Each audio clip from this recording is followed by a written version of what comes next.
Ada pohon yang tak lagi bisa didengarkan. Mereka tumbuh lama. Mereka berbisik tentang hujan. Sekarang, bisikan itu terhenti. Sedikit demi sedikit, hingga peta berubah. Di sebuah pulau yang dulu berwarna hijau pekat, garis-garis peta kini menampakkan bekas. Bekas yang tak hanya soal pohon, bekas yang soal pilihan. Pilihan politik, pilihan ekonomi, pilihan yang bernama keuntungan hari ini, risiko esok.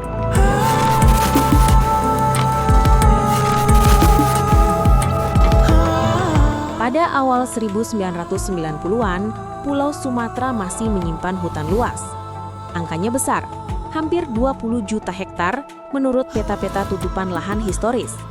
Itu bukan sekadar angka, itu tempo hidup yang panjang. Itu rumah harimau, rumah orang, rumah sungai. Mulai 1990 hingga 2024, pulau ini mengalami penyusutan yang nyata. Dalam hitungan dekade, jutaan hektar berpindah fungsi. Hutan menjadi kebun, hutan menjadi jalan, hutan menjadi tambang. Data pemantauan landscape global dan inventaris nasional menunjukkan penurunan yang konsisten, hingga selisih puluhan persen dibandingkan dekade pertama itu.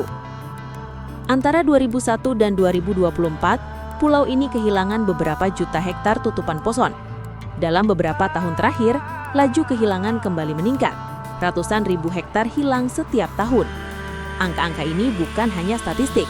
Mereka berwajah, banjir yang lebih besar, tanah longsor yang tiba-tiba, sungai yang karam lumpur.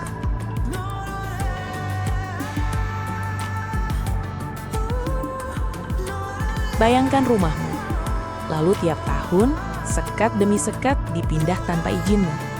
Kemudian atap bocor, kemudian tetangga protes. Siapa yang bertanggung jawab? Itulah situasi yang kita lihat pada skala pulau. Pemiliknya bukan satu orang, tetapi keputusan dibuat oleh banyak tangan. Perusahaan, birokrat, petani, investor asing, dan negara.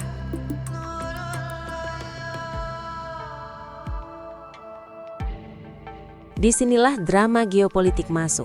Sumatera bukan hanya soal kayu dan sawit, ia soal geopolitik sumber daya. Permintaan global untuk logam, komoditas, energi mendorong tekanan ke lahan. Negara dan aktor internasional memantau. Perusahaan mencari lahan, pemerintah mencari pertumbuhan. Kebijakan membuat perbedaan. Izin yang keluar, aturan yang longgar atau pengawasan yang lemah, semua itu mempercepat alih fungsi. Namun begitu pula kebijakan yang mengatur keran investasi atau menegakkan konservasi dapat mengubah arah. Seorang analis geopolitik pernah menggambarkan situasi ini sebagai permainan antara kebutuhan domestik dan tekanan eksternal. Bukan sekadar soal mengeksploitasi sumber daya, ini soal bagaimana negara menegosiasikan posisi strategisnya di tengah arus modal internasional. Ketika Indonesia dan provinsi di Sumatera membuka lahan untuk investasi, ada kalkulasi politik, janji lapangan kerja, penerimaan daerah, dan suara politik lokal. Itu niat yang berlapis.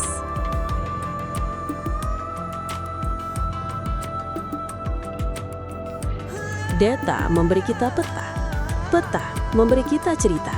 1990, hutan luas, ekosistem relatif utuh. 2000-2010, ekspansi perkebunan dan infrastruktur.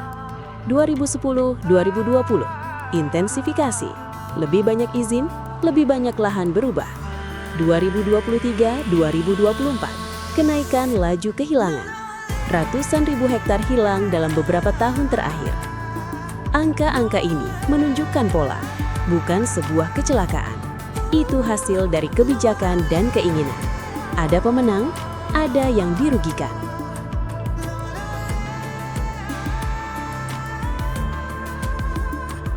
Tapi ada twist. Hutan bukan lagi sekadar sumber komoditas. Ia menjadi kartu geopolitik. Mineral untuk kendaraan listrik, nikel, batu bara, bahan mineral lain membuat pulau ini menarik bagi aktor global yang punya agenda hijau dan industrial. Tuntutan energi bersih global ternyata memicu perebutan sumber daya yang rapuh. Ambisi transnasional ini menyentuh kebijakan lokal. sampai ke tingkat izin dan konflik lahan. Seorang pengamat hubungan internasional mencatat, negara-negara besar kini melihat sumber daya tropis sebagai bagian dari strategi transisi energi mereka. Itu menjadikan wilayah seperti Sumatera pusat tarik-menarik baru, ekonomi versus konservasi, diplomasi ekonomi versus kedaulatan lokal.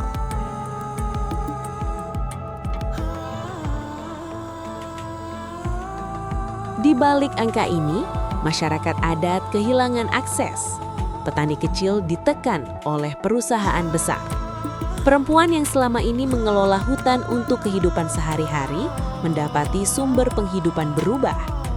Anak-anak melihat sungai yang dulu jernih kini keruh. Ini soal waktu hidup, bukan hanya laporan ilmiah.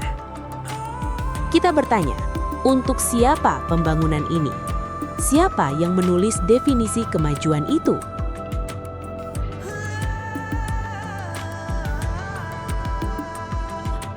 Kebijakan nasional memainkan peran ganda. Di satu sisi, negara mendorong investasi untuk pertumbuhan.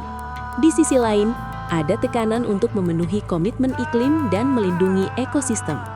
Kontradiksi ini nyata. Ketika pemerintah mempertimbangkan izin, ada bargaining politik.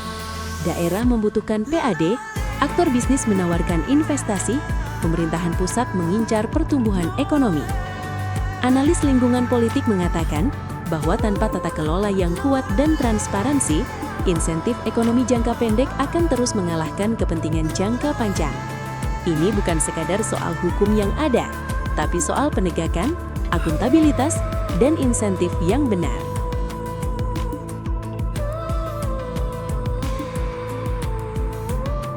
Jika pola ini dibiarkan, konsekuensinya konkret.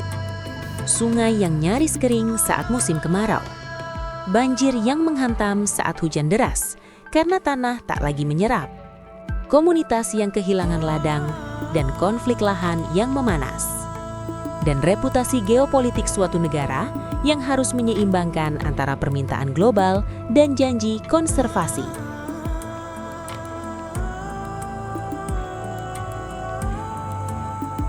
Harapan bukan ilusi. Ada jalan keluar. Kebijakan yang lebih tegas, pemetaan hak atas tanah yang adil, investasi berkelanjutan, bukan hanya investasi yang menguras. Peran masyarakat lokal harus dikembalikan lebih kuat. Pengakuan hak adat, akses ke manfaat ekonomi, dan partisipasi dalam pengambilan keputusan. Di arena internasional, kerjasama juga penting. Permintaan akan mineral mesti diiringi standar rantai pasok yang adil dan transparan. Negara harus mempertahankan kedaulatan sambil menegosiasikan manfaat yang berimbang. Sisipkan lagi perspektif analis terintegrasi. Seorang pengamat kebijakan menekankan bahwa kunci perubahan adalah mengubah insentif, membuat konservasi menjadi pilihan yang rasional secara ekonomi. Itu berarti subsidi, pembiayaan hijau, dan pasar yang menghargai ekosistem.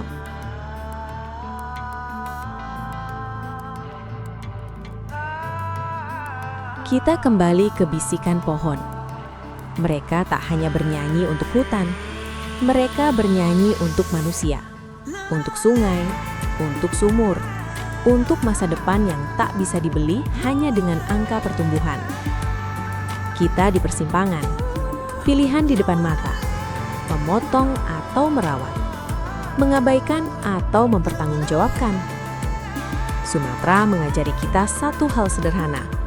Kejayaan yang dibangun di atas tanah yang hancur tak akan bertahan lama. Suatu hari, peta akan kembali menulis dirinya.